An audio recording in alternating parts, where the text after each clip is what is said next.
এবার মৃত্যু নিয়ে আমাদের একটি গজল আপনাদের মাঝে উপস্থাপন করছি। যেখানেই থাকি, যা কিছুই করি, মৃত্যুকে আমাদের ভুললে হবে না। জন্ম যখন হয়েছে, মৃত্যু আমাদের হবে।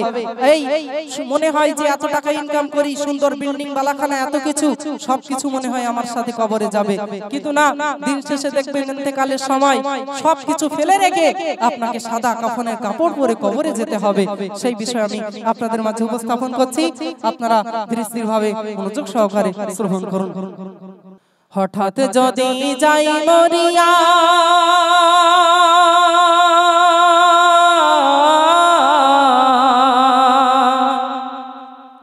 হঠাৎ যদি যাই মরিয়া, পাড়া পড়শি ভিড় করিয়া, হঠাৎ যদি যাই মরিয়া, পাড়া পড়শি ভিড় করিয়া, দেখিতে আসিবে সবে আমার মরা লাশ, গা দিয়ে কাটিবে কেহ ঝাড়ের কাঁচা বাঁশ, গা দিয়ে কাটিবে কেহ ঝাড়ের কাঁচা বাঁশ। হঠাৎ যদি যাই মরিয়া, পাড়া পড়শি ভিড় করিয়া, হঠাৎ যদি যাই মরিয়া, পাড়া পড়শি ভিড় করিয়া, দেখিতে আসিবে সবে আমার মরা লাশ, গা দিয়ে কাটিবে কেহ ঝাড়ের কাঁচা বাঁশ, গা দিয়ে কাটিবে কেহ ঝাড়ের কাঁচা বাঁশ। গরম জলে মশারি তলে কাপড় খুলিয়া,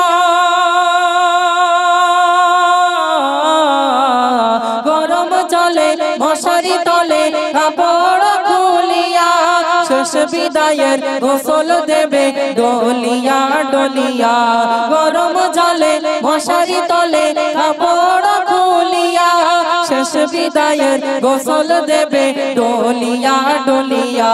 তিন টুকরা সাদা কাফন অন্য রকম সাজ, তিন টুকরা সাদা কাফন অন্য রকম সাজ, গা দিয়ে কাটিবে কেহ ঝাড়ের কাঁচা বাঁশ, গা দিয়ে কাটিবে কেহ ঝাড়ের কাঁচা বাঁশ। মসজিদের ওই পালকি খানা উঠোনে রাখিয়া,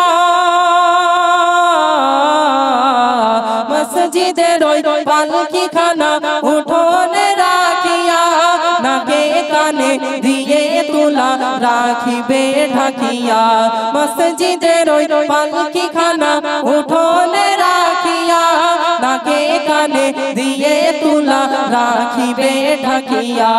আপন সবে কাঁদবে সেদিন হয়ে যে হতাশ, আপন সবে কাঁদবে সেদিন হয়ে যে হতাশ, গা দিয়ে কাটিবে কেহ ঝাড়ের কাঁচা বাঁশ, গা দিয়ে কাটিবে কেহ ঝাড়ের কাঁচা বাঁশ। মানুষ যখন ইন্তেকাল করে, আমরা গ্রামবাসী এক একজন এক একটি কাজে ব্যস্ত হয়ে যায়। কেউ কাটি কবরের মাটি, কেউ কাটি ঝাড়ের বাঁশ, কেউ বা আবার লাশকে গোসল দেওয়ার কাজে ব্যস্ত হয়ে যায়, কেউ বা আবার মহিলারা সেই লাশের পাশে বসে উচ্চ স্বরে কান্নাকাটি করতে থাকে। সেই রূহ তখন বলতে থাকে, ওহে আমার কলিজার টুকরা সন্তান সন্ততি, ওহে আমার পরিজন বর্গ, মৃত্যুর যন্ত্রণাটা আমার এত ভয়াবহ হয়েছে, যারা গুনাহগার তাদের জন্য, যারা সারাটা জীবন আল্লাহ আল্লাহ রাসূল এই দিন শরিয়ত মেনে চলেনি, তাদের জন্য মৃত্যুর যন্ত্রণাটা একটা জ্যান্ত জীবের ছালটা ছাড়ালে যতটা কষ্ট হয় তার থেকে অধিক কষ্ট। তো রূহ বলতে থাকবে, এই কষ্ট আমি আর সহ্য করতে পারছি না, তোমরা আমার পাশে কাঁদছো, আমার রূহে আরো কষ্ট হচ্ছে, তোমরা পাশে বসে একটু পবিত্র কোরআন শরীফ তেলাওয়াত করো, মাদ্রাসার ছেলেগুলোকে ডেকে নাও, আমার আত্মীয় স্বজন যারা কোরআন শরীফ তেলাওয়াত করতে পারে তাদেরকে পাশে বসিয়ে দাও, তারা একটু গুনগুন করে পবিত্র কালামুল্লাহ শরীফ তেলাওয়াত করুক। আমরা আস্তে আস্তে তার মানে জানাজা নামাজ আদায় করে চার পা নামক খাটিয়া গাড়িতে করে আমরা নিয়ে চলে যাই। রূহ তখন ভাবতে থাকে, তাই তো এতগুলো মানুষ সবাই মনে হয় আমার সাথে কবরে থাকবে। আস্তে আস্তে আমরা দুইজন কবরে নামি, রূহ তখন ভাবতে থাকে, আল্লাহ এতগুলো মানুষ এসেছে, তাই কি সবাই মনে হয় থাকবে না? এই যে দুটি মানুষ আমার কবরে নেমেছে, এরাই আমাকে সবথেকে বেশি ভালোবাসে, এরাই আমার সাথে সাথে থাকবে। একটা সময় দেখা যায় সেই দুটি মানুষ আমরা উঠে চলে আসি, রুহু তখন উচ্চ স্বরে কাঁদতে থাকে আর বলে, আল্লাহ কার জন্য কি করলাম, কোন স্ত্রীর জন্য নামাজ কালাম কাজা করলাম, কাজ নিয়ে ব্যস্ত থাকলাম, ইনকাম ইনকাম ইনকাম, কত গুনার কাজ করলাম, কোন সন্তানকে লেখাপড়া শেখানোর জন্য আমি হজ করলাম না, যাকাত দিলাম না, কিছুই করলাম না। আল্লাহ কেউ তো আমার ভালোবাসে না, আর সবাই আমাকে এই বাঁশবাগানে রেখে চলে যাচ্ছে। সেই দিন হাউ হাউ করতে হবে। ওই জন্য কবরে যাওয়ার আগে কবরের পুঁজি আমার আপনাকে সংগ্রহ করতে হবে। অন্তত সারাটা দিন গোনা যা আমার হয়ে যায়, রাতে শোয়ার সময় অন্তত বালিশে মাথা রেখে ঘুমাই, আর ঘুমানোর আগে আল্লাহর কাছে ইস্তেগফার পড়ি, কয়েকবার দরুদ শরীফ পড়ি, কালিমা শরীফ পড়ি, আর আল্লাহর কাছে বলি, আল্লাহ দুনিয়ার রং তামাশায় কত গোনা আমার হয়ে যাচ্ছে, তুমি ছাড়া আমার কেউ নেই, তুমি আমায় ক্ষমা করো। হতে পারে এটাই আমার রাতের শেষ ঘুম, জানি না আর ঘুম ভাঙবে কিনা। যদি আমার রাতে ইন্তেকাল হয়ে যায়, অন্তত জীবনের গোনা খাতা মাফ করে আমাকে জান্নাত নসিব করো। এই বলে আমরা যেন ঘুমাই, এগুলো আমরা খেয়াল রাখি। কবি অতি মূল্যবান কথা লিখছেন। কাতার ধরে জানাজা সেরে চার কাঁধে খাটিয়া, কাতার ধরে জানাজা সেরে চার কাঁধে খাটিয়া, গোরস্থানে নেবে আমায় হাটিয়া হাটিয়া। কাতার ধরে জানাজা সেরে চার কাঁধে খাটিয়া, গোরস্থানে নেবে আমায় হাটিয়া হাটিয়া।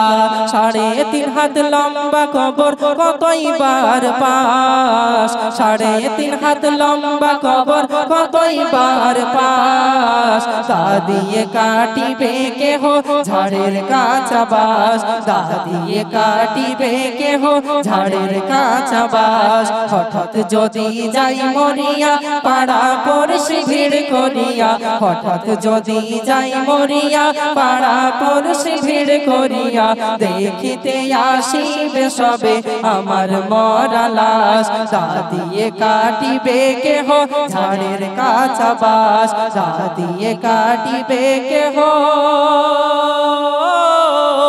ঝাড়ের কাঁচা বাঁশ। আলহামদুলিল্লাহ, শুনছেন আমার কণ্ঠে একের পর এক গজল।